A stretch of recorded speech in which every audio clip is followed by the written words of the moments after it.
बिस्मिल्लाहिर्रहमानिर्रहीम, अस्सलाम वालेकुम। अच्छा, पिछली वीडियो में हमने सारा पढ़ा एडिनर्जिक सिस्टम में कैसे उसकी सेंसिस होती है, वो सारी मैंने आपको बता दी। इसके अलावा हमने रिसेप्टर पढ़े एडिनर्जिक सिस्टम में। इस वीडियो में हम क्या करने जा रहे हैं, हम इस वीडियो में सिम्पैथोमिमेटिक एगोनिस्ट पढ़ने जा रहे हैं या एडिनर्जिक एगोनिस्ट पढ़ने जा रहे हैं। क्या पढ़ने जा रहे हैं? सिम्पैथोमिमेटिक्स भी कह सकते हैं या एडिनर्जिक भी कह सकते हैं। ठीक है, सिम्पैथोमिमेटिक्स एगोनिस्ट पढ़ने जा रहे हैं। ठीक है, अब जो हमारे पास सिम्पैथोमिमेटिक्स एगोनिस्ट है ना, ये हमारे पास क्या होते हैं, ये हमारे पास दो तरह से होते हैं। क्या होते हैं? दो तरह से होते हैं। किस तरह दो तरह से होते हैं हमारे पास? एक हमारे पास होते हैं डायरेक्ट एक्टिंग। क्या होते हैं? डायरेक्ट एक्टिंग होते हैं। डायरेक्ट एक्टिंग क्या है? मतलब कि वो ऐसी मेडिसिन है, ऐसी ड्रग्स हैं जो डायरेक्ट जाके रिसेप्टर पे बाइंड करती है। और रिसेप्टर हमने कौन से पढ़े हैं? अल्फ़ा होते हैं या बीटा होते हैं। ठीक है, फिर हमने अल्फ़ा में उसकी टाइप पढ़ी, अल्फ़ा 1 अल्फ़ा 2, बीटा में बीटा 1 बीटा 2 और बीटा 3। ठीक है, तो डायरेक्ट क्या होते हैं? या तो वो क्या करते हैं, जाके अल्फ़ा पे जाके एक्ट करते हैं, या हमारे पास क्या करते हैं, जाके बीटा पे एक्ट करते हैं, बीटा रिसेप्टर पे। ठीक है, इसीलिए हम इसे अल्फ़ा एगोनिस्ट कहते हैं और इसे बीटा एगोनिस्ट कहते हैं। समझ आ गई? अच्छा, अब जो हमारे पास अल्फ़ा एगोनिस्ट है, अल्फ़ा एगोनिस्ट फर्दर आपको पता है कि मैंने बताया कि अल्फ़ा कितनी टाइप की होती हैं। अल्फ़ा 1 होता है, अल्फ़ा 1 एगोनिस्ट होगा, या हमारे पास अल्फ़ा 2 एगोनिस्ट होगा। ठीक है, या हमारे पास अल्फ़ा नॉन सेलेक्टिव होगा। इसका क्या मतलब है? इसका मतलब यह है कि या तो अल्फ़ा 1 सेलेक्टिव होगा, मीन वो सिर्फ अल्फ़ा 1 रिसेप्टर पे जाएगा, अल्फ़ा 2 पे नहीं जाएगा, या फिर वो अल्फ़ा 2 सेलेक्टिव होगा, मीन्स वो सिर्फ अल्फ़ा 2 पे जाएगा, अल्फ़ा 1 पे नहीं जाएगा, या फिर हमारे पास अल्फ़ा नॉन सेलेक्टिव होगा। ठीक है, इसी तरह हमारे पास बीटा भी इसी तरह होता है। बीटा 1 सेलेक्टिव होता है, बीटा 1 सेलेक्टिव। फिर हमारे पास आ जाता है बीटा 2 सेलेक्टिव। ठीक है, और इसके बाद हमारे पास बीटा 3 मोस्टली हम यूज़ नहीं करते। ठीक है, अच्छा, फिर हमारे पास आ जाते हैं beta non selective, non selective. ठीक है, बीटा नॉन सेलेक्टिव। ठीक है, अब इसकी एक एक एग्जांपल कर लेते हैं और फिर उसको हर एग्जांपल को हम फर्दर एलिब्रेट करेंगे। ठीक है, अल्फ़ा 1 सेलेक्टिव जो होता है उसमें हमारे पास एग्जांपल आ जाती है, बहुत इंपॉर्टेंट है, फिनाइल एफ्रीन। फिनाइल एफ्रीन, फिनाइल एफ्रीन आ गया अल्फ़ा 1 सेलेक्टिव। अल्फ़ा 2 सेलेक्टिव है, अल्फ़ा 2 सेलेक्टिव की हमारे पास जो एग्जांपल उसमें आ जाता है क्लोनिडीन, क्लोनिडीन। ठीक है, अच्छा, नॉन सेलेक्टिव जो है हमारे पास अल्फ़ा, उसमें हमारे पास आ जाता है नॉर एपिनेफ्रिन। क्या आ जाता है? Nor epinephrine. अब बात करते हैं बीटा 1 की, तो बीटा 1 में हमारे पास आ जाते हैं डोबीटामाइन। ये हम पढ़ेंगे डोबीटामाइन। ठीक है, ये बहुत इंपॉर्टेंट है, डोबीटामाइन आ जाता है। बीटा 2 में हमारे पास आते हैं अल्ब्यूटिरोल, अल्ब्यूटिरोल आ जाता है। ठीक है, और बीटा नॉन सेलेक्टिव में हमारे पास आ जाता है, बहुत ही आसान है और वो काफ़ी मरतबा हमारे पास यूज़ भी होता है। इसमें हमारे पास जो है आ जाते हैं आइसोप्रोटीरेनॉल, आइसोप्रोटीरेनॉल,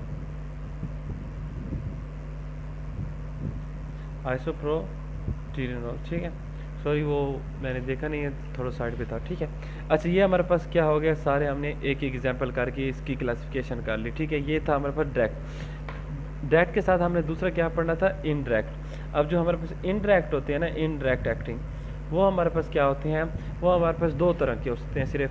या हमारे पास वो होते हैं जो रिलीज़र होते हैं। क्या होते हैं? रिलीज़र होते हैं। रिलीज़र क्या करते हैं? रिलीज़र हमारे पास ये होते हैं, जो हमारे पास ये है ना, ये पिछले डायग्राम में आपको पढ़ाया था, नॉरएपिनेफ्रिन यहाँ से रिलीज़ होता है, तो वो यहाँ पे एक्ट करके ज़्यादा से ज़्यादा नॉरएपिनेफ्रिन को यहाँ से रिलीज़ करवाती हैं। दूसरे हमारे पास होते हैं जिसे हम कहते हैं रीअपटेक इनहिबिटर, मतलब वो क्या करते हैं, ये जो नॉरएपिनेफ्रिन ट्रांसपोर्टर था ना, इसको इनहिबिट करते थे। उसकी एग्जांपल हमारा कोकेन आ जाएगी। तो जब यहाँ से रेपटेट नहीं होगा तो यहाँ पे नॉरएपिनेफ्रिन का लेवल ज़्यादा होगा।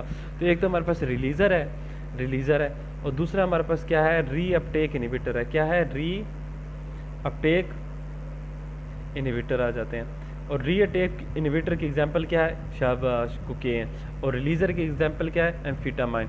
ये अभी हम एक एक करके इसको डिटेल में पढ़ लेते हैं। ठीक है, अच्छा, अब हम सबसे पहले जो है हमारे पास मेडिसिन आ जाती है जिसको हमने पढ़ना है, वो हमारे पास आ जाते हैं कि हमें पता होना चाहिए कि कैटेकोलामाइन क्या होते हैं और नॉन कैटेकोलामाइन क्या होते हैं। ठीक है, जो हमारे पास कैटेकोलामाइन है ना, कैटेकोलामाइन,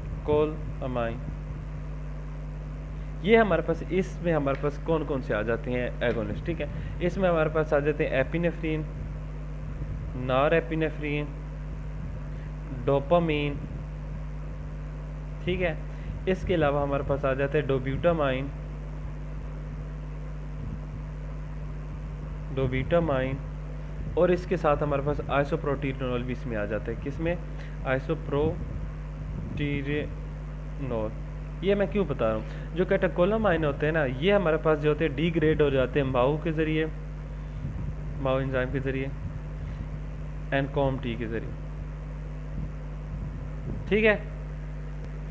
और हमारे पास ये जो माओ होता है मिथा, इसी हमारे पास क्या होता है, हमारे पास मोनोअमाइन ऑक्सीडेज, और कॉम-टी क्या होता है, कैटाकोल ओ मिथाइल ट्रांसफेरेज। ये दो एंजाइम होते हैं जो कि हमारे पास कैटाकोलामाइन को डिग्रेड कर सकते हैं। ये हमारे पास आएगी कैटाकोलामाइन। और नॉन कैटाकोलामाइन में हमारे पास क्या क्या आ जाती हैं, ठीक है।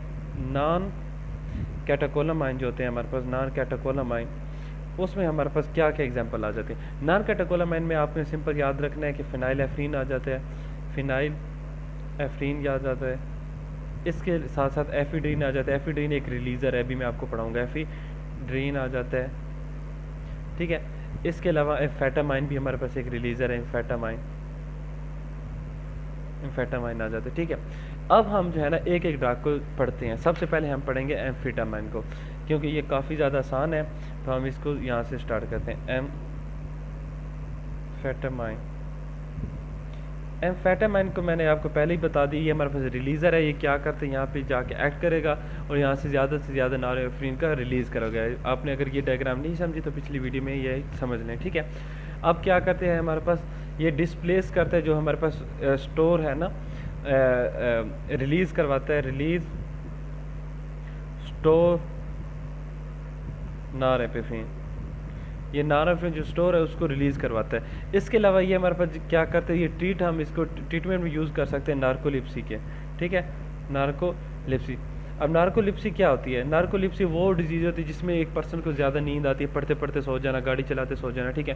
तो उसमें हम क्या करते हैं, एम्फेटामाइन देते हैं, जिससे नॉरएपिनेफ्रिन का लेवल बढ़ जाता है। और नॉरएपिनेफ्रिन आपको पता है कि सिंपैथेटिक सिस्टम का पार्ट है, तो वो क्या करते हैं, अलर्ट करके रखते हैं, बंदे को जगा के रखते हैं, ठीक है।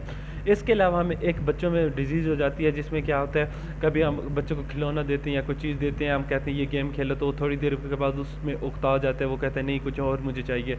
तो हम उसको सिंड्रोम को क्या कहते हैं, attention deficient hyper activity disease, ठीक है, या disorder. Attention deficient hyper activity disorder में और नार्कोलिप्सी में हम क्या देते हैं, एम्फेटामाइन देते हैं, जो कि हमारे पास स्टोर जो नॉरएपिनेफ्रिन है उसको क्या कहते हैं, रिलीज़ करवाती है। ये इसका मैकेनिज्म ऑफ एक्शन है, एक लाइन, ठीक है। मैकेनिज्म ऑफ एक्शन ये सिर्फ एक लाइन है, ठीक है। ये आपने याद कर लिया। फिर आपको पता होना चाहिए कि जिस तरह हमारे पास है ना ये, हाँ, एम्फेटामाइन जो है ना, ये असल में है क्या, ये हमारे पास है फिनाइल आइसोप्रोपाइल इमाइन है। ये हमारे पास एक फिनाइल आइसोप्रोपाइल इमाइन है एम्फेटामाइन, ठीक है। और इसकी हमारे पास ये इसकी एक प्रॉपर्टी है कि ये हमारे पास क्या होते हैं, रेजिस्टेंट होते हैं। क्या है, ये हमारे पास रेजिस्टेंट है to monoamine oxidase and COMT. इसका मतलब यह है कि कॉम-टी और मोनोअमाइन ऑक्सीडेज जो है एम्फेटामाइन को डिग्रेड नहीं कर सकते, ठीक है। ये आपने बात याद रखें। जैसे एम्फेटामाइन है ना, इसी तरह हमारे पास एक और चीज़ होती है जिसे हम कहते हैं टायरामाइन। क्या कहते हैं, टायरामाइन। अब टायरामाइन और एम्फेटामाइन में क्या डिफरेंस है? अब टायरामाइन जो है उसमें भी यही है कि वो एक्ट करती है, जो वो भी हमारे पास जो है ना टायरामाइन की सबसे पहली प्रॉपर्टी है कि वो फिनाइल आइसोप्रोपाइल इमाइन नहीं है, नॉट फिनाइल आइसोप्रोपाइल इमाइन, ठीक है। ये फिनाइल आइसोप्रोपाइल इमाइन नहीं है, लेकिन ये रिलीज़र के तौर पर एक्ट करती है। ये एक रिलीज़र के तौर पर एक्ट करती है और नॉरएपिनेफ्रिन के रिलीज़ को इन्हेंस करती है। अच्छा, ये जो होते हैं हमारे पास जो होते हैं, जैसे हम टायरामिन लेते हैं, ये रैपिडली डिग्रेड हो जाता है माओ के ज़रिए। माओ हमारे पास जो एंजाइम होता है रैपिडली डिग्रेडेड बाय माओ, ठीक है। इसलिए हम इसको मेडिसिन में यूज़ नहीं करते, लेकिन कुछ जो होते हैं ना हमारे पास फर्मेंटेड फूड, उसमें टायरामिन मौजूद होता है। लेकिन टायरामिन जब फर्मेंटेड फूड में लेते हैं, वो उसी वक्त उसे मोनोअमाइन ऑक्सीडेज उसको क्या कर देता है, डिग्रेड कर देते हैं। लेकिन वो पर्सन जो कि मोनोअमाइन ऑक्सीडेज इनहिबिटर ले रहा है, उसमें टायरामिन की टॉक्सिसिटी हो सकती है, ठीक है। ये आपने याद रखना है। अब एक और हमारे पास आ जाते हैं एफिड्रीन। क्या हमारे पास आ जाती है ड्रग जिसका नाम क्या है, एफिड्रीन। अब हमारे पास एफिड्रीन है ना, एफिड्रीन हमने पढ़ा एम्फेटामाइन और टायरामाइन क्या है, दोनों रिलीजर के तौर पर काम करते हैं। एफिड्रिन की ये खसूसियत है कि वो जो हमारे पास डायरेक्ट एक्टिंग भी काम करती है, इनडायरेक्ट भी करती है, और इसके साथ दोनों मिल के काम करती है। मतलब क्या, एक तो ये हमारे पास रिलीजर के तौर पर काम करती है, क्या करती है, एक रिलीजर के तौर पर काम करती है, इसके साथ साथ ये act directly on the receptor, act directly on receptor, ये डायरेक्टली रिसेप्टर पे भी जाके अपना जो है ना इफेक्ट परफॉर्म कर सकती है। ठीक है, तो ये एफिड्रिन की आपने इंपॉर्टेंस एक याद रखनी है। ठीक है, अच्छा यहाँ तक आपको समझ आ गया होगा, कोई कन्फ्यूजन हो तो मुझे पूछ लें। मैंने सिंपल से आपको अभी तक स्केच समझाया है, उसके बाद हमने एम्फेटामाइन, टायरामीन और एफिड्रिन किया है। अभी हम जो है ना नेक्स्ट वीडियो में एपिनेफ्रिन करेंगे। ठीक है, और इसके साथ 2-3 एक और ड्रग्स हैं। एपिनेफ्रिन के साथ हम डोबिटामाइन और क्लोनिडीन करेंगे। ठीक है, इंशाल्लाह नेक्स्ट वीडियो में मिलते हैं। Thank you.